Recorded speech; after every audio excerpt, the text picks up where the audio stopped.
చరితం పునీతమాయను.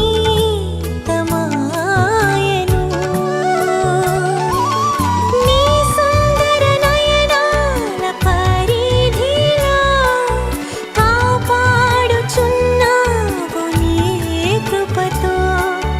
నీ సుందర నయనాల పరిధిలో కాపాడుచున్నావు నీ కృపతో.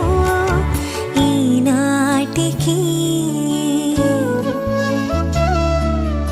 అతి సుందరుడా, అతి శ్రేష్ఠుడా, అతి కాంక్షణీయుడా,